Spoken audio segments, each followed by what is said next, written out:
Hello students, new study point welcomes you. आज हम आप लोगों के सामने एक नया सब्जेक्ट लेकर आए हैं जो कि कंपटीशन में सबसे ज़्यादा पूछा जाता है। कोई भी कंपटीशन हो, एसएससी लेवल की हो, तो आपको हिंदी ज़रूर मिलेगी। और आज हम लोग हिंदी के बारे में थोड़ा डिस्कस करेंगे। तो हम न्यू से स्टार्ट करते हैं कि मतलब उसकी नींव क्या है, कहाँ से स्टार्ट करते हैं। सबसे पहली चीज़ हम भाषा के बारे में बात करते हैं कि भाषा क्या है। आप लोग जानते हैं कि आदिमानव लोग जो थे, जब भाषा का विकास नहीं हुआ था तब लोग खाली आवाज निकाल रहे थे, ध्वनि निकाल रहे थे। यहीं से स्टार्ट होता है कि हम लोग कई सालों तक, हमारे पूर्वज कई सालों तक ऐसे काम चलाते रहे। एक ऐसा टाइम भी आया कि अब उनको जरूरत पड़ी कि ऐसा करते हैं कि हम लोग कुछ नया कर दें ताकि हम अपने भावों को दूसरों को बता सके, आदान प्रदान कर सके, किसी के भावों को समझ भी सके और अपने भावों को बता भी सके। और उसके साथ साथ जैसे जैसे हम लोग बोलते थे वैसे वैसे निशान बनाए गए, चिन्ह बनाए गए, और वही धीरे धीरे जो अलग अलग भाषा का रूप धारण कर लिया उसी ने। जैसे हम लोग हैं, आ निकाला तो ऐसे बना दिए। अब पता लगे थोड़ा खींच के कह दिया आ, तो मतलब साउंड एक ही जैसा है, बस क्या थोड़ा खींच के कह दिया, तो हम इसको नहीं बदले, डायरेक्ट हम मात्रा लगा दिए कि काम चल जाए, कि मतलब जान जाए कि इसका साउंड आ की तरह ही वो भी है। अब ई कह दिया तो मैंने इसका प्रयोग कर दिया। इसके बाद में थोड़ा खींच के बोल गए ई, तो पता लगा कि आवाज ई और ई की एक ही जैसा, बस फर्क क्या है, साउंड कम करना और ज्यादा करना। तो ज्यादा करना हुआ तो ऐसे लगा दिए। तो यही डिफरेंस होता है दोनों में। इसी से जो है धीरे धीरे हमारे भाषा का विकास हुआ है, ताकि हम लोग अपने भाषा क्या कहते हैं, अपने भावों को प्रकट करने के लिए उन चिन्हों को भूल ना सके, इसलिए हम ऐसे ऐसे करते आए हैं। इसी प्रकार चलता रहा और धीरे धीरे हम सभी का विकास, हम सभी की भाषा का विकास हो गया। तो आइए हम वहीं से जो नई भाषा जो बन गई उन्हीं भाषा के बारे में बात करते हैं। सभी भाषाओं के अलग अलग पहचान होती है, अलग अलग तरीका होता है। हम लोग चूंकि हिंदुस्तानी है तो हिंदी भाषा से रिलेटेड बात करेंगे यहाँ पर। तो भाषा जो है, भाषा शब्द जो है संस्कृत भाषा के भाष से बना है। किससे बना है? भाष। ये जो है एक संस्कृत भाषा है, इसके भाष से बना है ये। अब भाष का मतलब क्या होता है? भाष का मतलब है मुंह से आवाज निकालना या बोलना, बोलना कह सकते हैं, बिल्कुल आसान लैंग्वेज में ये आपका आसान रहेगा। इसका मतलब क्या होता है? बोलना, यानी जो हम लोग बोलते हैं वो भाषा है। अब इसको अगर हम सटीक तरीके से अगर परिभाषा बना दें तो क्या कहेंगे? मुंह से निकली वह ध्वनि जिसके द्वारा या जिसकी सहायता से हम किसी अन्य व्यक्ति से अपने भावों का आदान प्रदान करते हैं, उसी को हम क्या बोलते हैं? भाषा कहते हैं। तो इस तरह आप लोग कह सकते हैं ये एक भाषा बन जाएगी। क्या बनेगी इसमें कि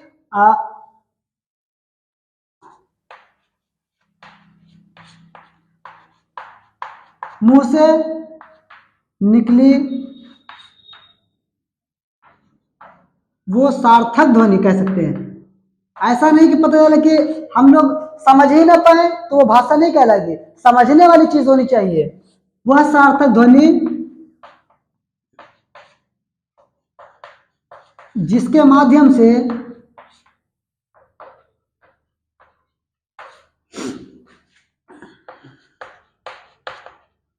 हम किसी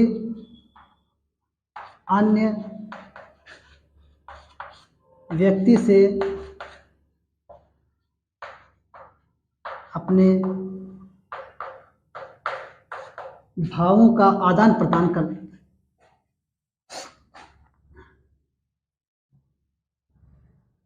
भावों का अपने आदान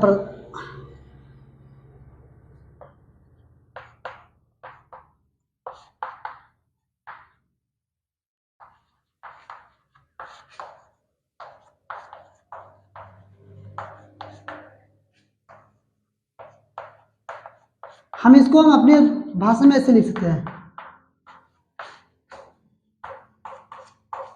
ये आपकी परिभाषा बनकर तैयार हो गई।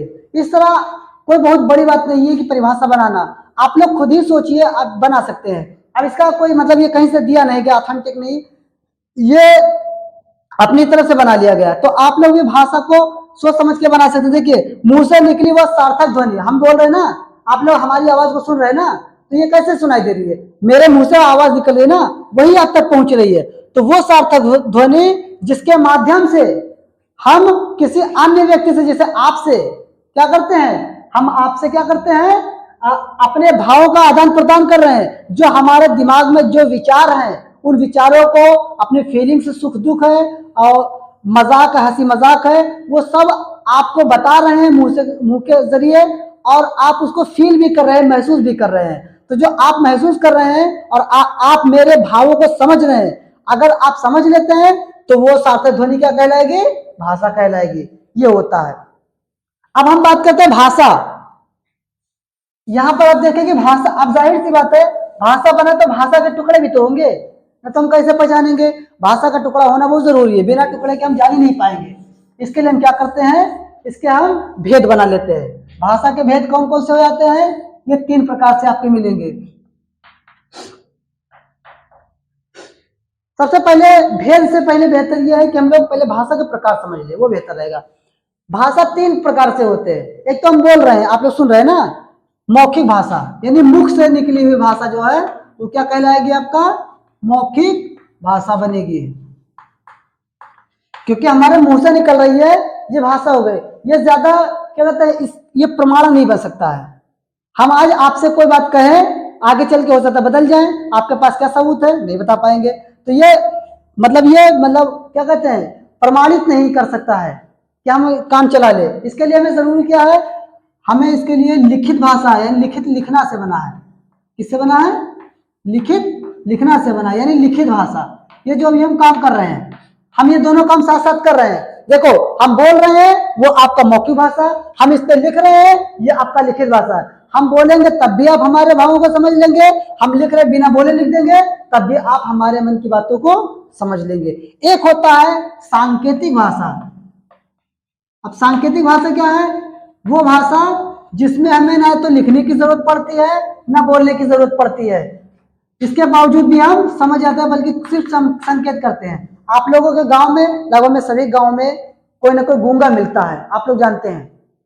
तो गूंगा क्या करता है, गूंगा पहली बात तो वो जन्म से बहरा होता है, उसने कभी अपनी जिंदगी में कोई आवाज सुनी ही नहीं है, तो वो भाषा नहीं जान पाता है। वो जब कोई बात ही नहीं सुनी तो उसको क्या पता है कि क्या बोल रहे हो क्या नहीं बोल रहे हो, तो वो कोई संकेत नहीं जान पाता है। तो वहां पर क्या होता है, आपको वो संकेत के द्वारा बताएगा। जैसे बताते नहीं, सोने के लिए ऐसे कर दिया और खाने के लिए ऐसे कर दिया, तो क्या वो ऐसा करे तो नहीं जान पाएंगे, हम जानेंगे कि वो खाना खाने को कह रहा है। अगर नहीं जान पाते तो उसका जिंदगी बेकार हो जाती है, अब तक तो मर ही जाते, सबके तो खत्म हो जाते हैं। लेकिन क्या हम उनके भावों को समझ लेते हैं, भले वो लिखित भाषा में नहीं बता पा रहा हो, भले वो मुंह से नहीं बता पा रहा हो, वो संकेत तो कर रहा है ना। तो ये 3 भाषा होती है। अब देखिए, इसमें हमें मौखिक भाषा की जरूरत नहीं होती है, ये हमारे स्पीकिंग में काम आती है। हमारे जो कंपटीशन में आता है वो लिखित भाषा होती है, लिखा हुआ आपके सामने पेपर आएगा। ऐसा तो है नहीं कि कोई पेपर बनाने वाला आके बैठ जाएगा कि हम बोल रहे हैं आप लोग आंसर लिखिए, ऐसा नहीं करेगा। वो क्या करेगा, एक पर्चे में लिख कर पूरा देगा, तब आपको उसे सॉल्व करना है। तो वहां पर क्या हमें यूज करना है, लिखित भाषा। अब लिखित भाषा जो हिंदी है, हम हिंदी की बात करेंगे, यानी भाषा कई प्रकार होते हैं, उनमें से एक भाषा क्या है, हिंदी भी है। इसमें 3 प्रकार के मिलेंगे।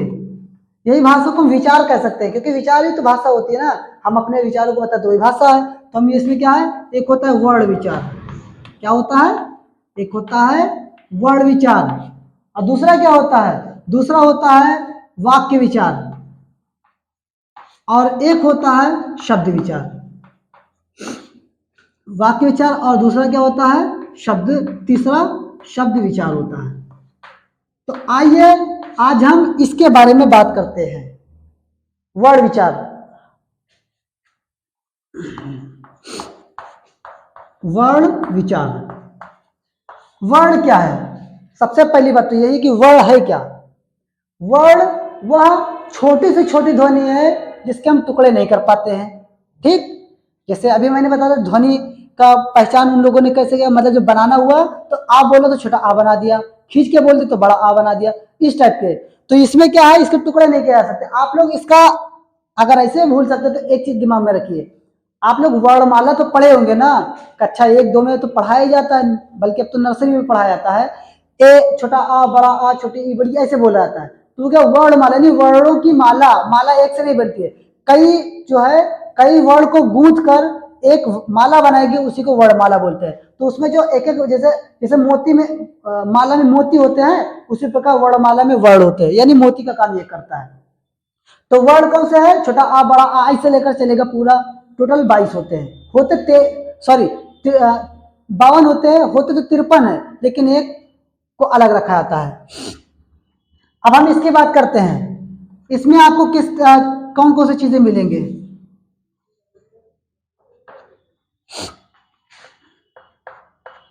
क्या क्या मिलेंगे आपको इसमें मिलेंगे, पहली बात तो स्वर मिलेंगे। क्या मिलेंगे, स्वर मिलेंगे। दूसरा क्या मिलेगा आपको, उसमें व्यंजन मिल जाएंगे।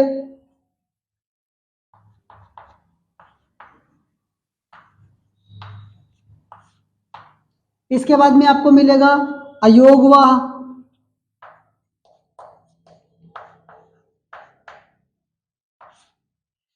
इसके बाद आपको मिलेगा एक होता संयुक्त,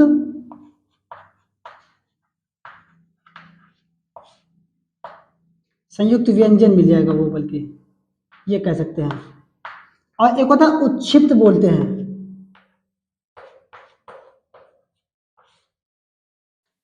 ये भी व्यंजन होता है। आपको ये सब मिलेंगे इसमें। अब हम बात करते हैं, देखें आप लोग सीधे सीधे, इसमें कितने होते हैं, इसमें आपको 11 मिलेंगे। इसमें कितने मिलेंगे, इसमें आपको मिलेंगे 33। अयोगवा हमें कितने मिलेंगे, इसमें मिलेंगे आपको 2 मिलेंगे, और इसमें मिलेंगे आपको 4 मिलेंगे, इसमें भी मिलेंगे आपको 2 मिलेंगे। कितने हो गए, 44, 2 46 और 4 46, 4 50 और 2 52। 52 के बारे में बात हम लोग करेंगे। अब स्वर देखिए, स्वर 3 प्रकार के मिलेंगे, एक जो एक्स्ट्रा मैं बता रहा हूं वो उसी में बढ़ जाता है। स्वर में जो है आपको कौन कौन से मिलेंगे, देखिए आप लोग, इसमें 3 मिलेंगे। अब हम यहीं से आपका स्टार्ट करेंगे पूरा का पूरा। आज तो फिलहाल ये पूरा इंट्रोडक्शन है, आप लोग इसको नोट कर लीजिएगा अच्छे से। देखिए कौन कौन से, एक होता है ह्रस्व, एक होता है ह्रस्व स्वर, और एक होता है दीर्घ स्वर। क्या होता है, दीर्घ स्वर। और एक होता है प्लुत स्वर। क्या कहलाता है, प्लुत स्वर। ह्रस्व स्वर स्वर जो है वो 4 होते हैं, जो कि मेन होते हैं, इसका ध्यान रखिएगा। ये कितने होते हैं, ये 4 होते हैं। कौन कौन से होते हैं, छोटा आ होता है, छोटा ऊ होता है, सॉरी छोटी ई होता है, छोटा ऊ होता है, और री होता है। आपके ये इसमें मिल जाएंगे। इसमें जो है कहां से मिलेगा, इसमें देख लीजिए आप लोग। पहली बात तो जो बचा इसमें से है वो वाले रहेंगे, बड़ा आ, बड़ी ई बचा है, और बड़ा ऊ है, इसके बाद में ए है, आई है, ओ है, और एक है आओ। ये आपके इसमें रहेंगे। ये वाला जो है ये आपको संस्कृत में मिलेगा। जैसे खींच के बोलते हैं, यानी 2 इससे भी ज्यादा खींच देते हैं। जैसे ओम बोलते हैं तो क्या कहते हैं, ओम ऐसे बोलते पूरा, या इस टाइप के उसमें वो से मिलेंगे आपको। मतलब वर्ड लेटर तो एक ही रहता है, वर्ड एक रहता है, लेकिन क्या कहते हैं वाक्य उसमें कई मिल जाएंगे, जिसमें इस प्रकार का प्रयोग आप देखे होंगे, इस टाइप का। ये भी आ की आवाज निकलता है, ये जैसा ये रहेगा उसी में मिल जाएगा। अगर ओ के साथ लगा तो ओ को खींच देगा, ए को है तो ए खींच दिया, मतलब ये सबसे ज्यादा खींचेगा। इसके डबल ये खींचता है, और इससे भी ज्यादा ये खींचता है। बहुत सारे 2 से ज्यादा है, मान लो 3 वर्डों के बराबर हो सकता है, 4 वर्डों के बराबर होता है, 5 वर्डों के बराबर हो सकता है, जितना खींच लीजिए उतना है। और अब हम लोग धीरे धीरे इसके बारे में बात करेंगे। फिलहाल आज के लिए इतनी वीडियो काफी आप लोगों के लिए है। और आप लोग अगर पसंद आया है, लग रहा है कि आपकी नींव मजबूत हो रही है और आपकी शुरुआत सही जगह से हुई है, तो आप प्लीज इसको लाइक भी करें, शेयर करें, कमेंट करें, और सब्सक्राइब तो हर हालत में कर लीजिए, ताकि हम आपको सही मात्रा में और कम समय में आपको उतना कंटेंट दे सकें। Thanks for watching this video. और आप लोगों के परिवार को, आपको, आपके दोस्तों को, सभी को दीपावली की बहुत बहुत हार्दिक शुभकामनाएं।